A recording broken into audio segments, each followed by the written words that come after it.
Hi friends. ये मेरी series है डीपीडीपी एक्ट के बारे में, जिसमें मैंने पहला जो पार्ट दिया था वो इंग्लिश में दिया था। तो अब ये जो पार्ट होगा वो हिंदी में होगा। जैसे कि मैंने पहले भी कहा था, मेरे हर एक सीरीज हिंदी एंड इंग्लिश दोनों के माध्यम से दिए जाएंगे। इसमें हम क्या देखेंगे? एक तो हम इंट्रोडक्शन, डेटा प्राइवेसी क्या होता है, importance of data privacy safeguards, data privacy law, उसकी स्थापना कैसे हुई, the origin and DPDP act. एक पूरे एक्ट के बारे में हम देखने वाले हैं। दोस्तों, आपने सुना होगा ये phrase, data is the new oil. In the sense कि क्या होता है कि ऑयल महंगी आइटम होती है, राइट? इसलिए डेटा को भी अब महंगी आइटम के रूप में देखा जाता है।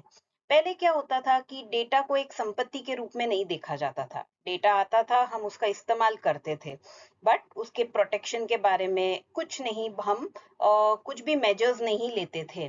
पर अब डेटा एक संपत्ति के रूप में देखा जाता है। जैसे कि अपनी ज्वेलरी होती है या कोई भी घर होता है, वो एक हमारी संपत्ति होती है।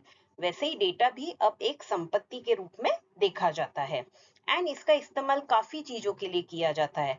एनालिसिस के लिए किया जाता है, या कुछ भी रेगुलेटरी अथॉरिटीज को इंफॉर्मेशन चाहिए रहती है तो उनको सबमिट करनी रहती है।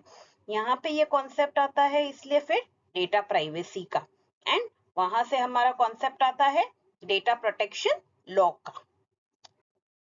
डेटा प्राइवेसी क्या होता है? डेटा प्राइवेसी होता है कि handling of the personal information. जितनी भी हमारी पर्सनल इंफॉर्मेशन है उसे हमें उचित तरीके से हैंडल करना पड़ता है, उचित तरीके से उपयोग करना पड़ता है, उसे हम कहते हैं डेटा प्राइवेसी।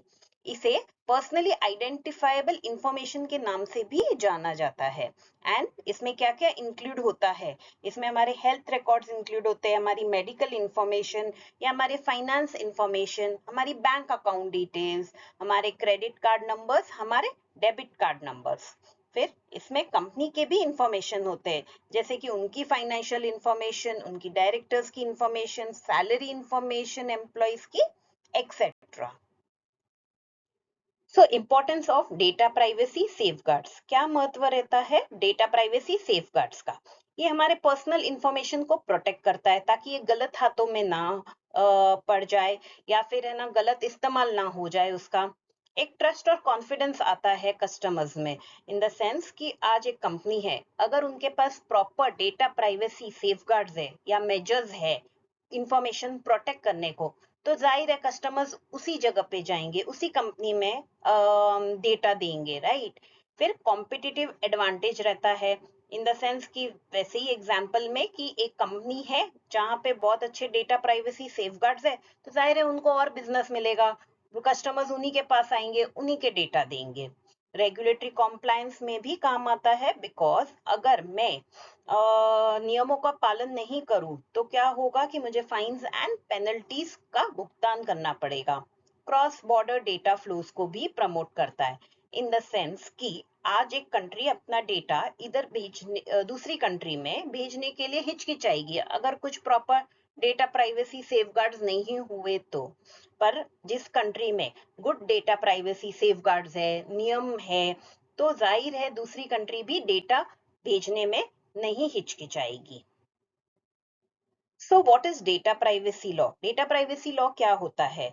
जहां भी मेरा डेटा जाता है, मेरा पर्सनल डेटा इकट्ठा किया जा रहा है या फिर संग्रहित किया जाता है या इस्तेमाल किया जाता है, वहां मुझे प्राइवेसी कंसर्न होता है, बिकॉज मुझे नहीं पता कि मेरा डेटा किस तरीके से इस्तेमाल किया जा रहा है, संग्रहित किया जाता है। तो मुझे चिंता होती है मेरा पर्सनल डेटा के बारे में। एंड इसीलिए एक कायदा, एक नियम की जरूरत होती है जो गलत इस्तेमाल रोकेगी मेरे पर्सनल डेटा का। दोस्तों, ये एक बहुत इंपॉर्टेंट स्लाइड है जहां हम पढ़ेंगे डीपीडीपी एक्ट 2023 की स्थापना कैसे हुई, उसका क्या इतिहास रहा है। 2017 में दोस्तों एक इम्पोर्टेंट जजमेंट आया था सुप्रीम कोर्ट का, जो हमारे देश का वरिष्ठ कोर्ट है। वो जजमेंट था के एस पुट्टुस्वामी वेस्ट यूनियन ऑफ इंडिया के केस में। यहाँ पे उन्होंने कहा कि जो हमारा संविधान है उस वो रिकॉग्नाइज करता है, वो मानता है कि राइट ऑफ प्राइवेसी भी एक फंडामेंटल राइट है। हमारा जो अधिकार है प्राइवेसी का, वो हमारा संविधान उसको मानता है, राइट। एंड ये इतना इंपॉर्टेंट जजमेंट था कि उसे राइट टू प्राइवेसी वर्डिक्ट भी कहा जाता है। 2017 में जब वो जजमेंट आया, उसके बाद गवर्नमेंट ने एक डेटा प्रोटेक्शन फ्रेमवर्क बनाया और सोचा कि डेटा प्रोटेक्शन के मेजर्स लेने चाहिए, लॉ होना चाहिए।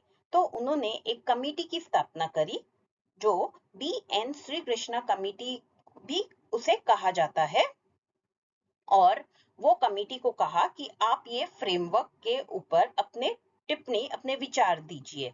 ये कमिटी हेड कर रहे थे रिटायर्ड सुप्रीम कोर्ट के जज BN श्री कृष्णा।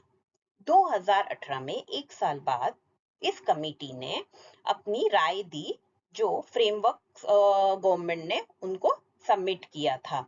एंड अपने विचार के साथ उन्होंने एक ड्राफ्ट PDP बिल 2018 भी सबमिट किया मिनिस्ट्री को। वो मिनिस्ट्री है ministry of electronics and information technology, that means MEITY in short.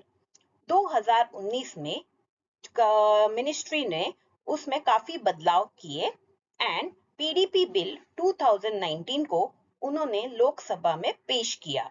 वहां से लोकसभा ने JPC, which is also called as Joint Parliamentary Committee, में पेश किया गया PDP बिल 2019 में। एंड फिर जॉइंट पार्लियामेंट्री कमेटी ने 2021 में, 2 साल बाद, उन्होंने अपने विचार दिए उस बिल के बारे में। 2022 को MEITY ने वो बिल को हटा दिया, यह बोल के कि उसमें काफी चेंजेस करने पड़ेंगे। एंड 2022 में उन्होंने DPDP बिल लाया, पब्लिक कंसल्टेशन के लिए पेश किया गया। 2023 एक लैंडमार्क ईयर था, जहां पे ये बिल को अप्रूवल मिली हमारे कैबिनेट से, लोकसभा से, राज्यसभा से, एंड प्रेसिडेंट का एसेंट मिला और ये बन गया DPDP एक्ट 2023। दोस्तों, अगर आपको मेरी ये वाली पार्ट पसंद आई है हिंदी में, तो प्लीज लाइक कीजिए, सब्सक्राइब कीजिए एंड शेयर कीजिए। धन्यवाद, फिर मिलेंगे।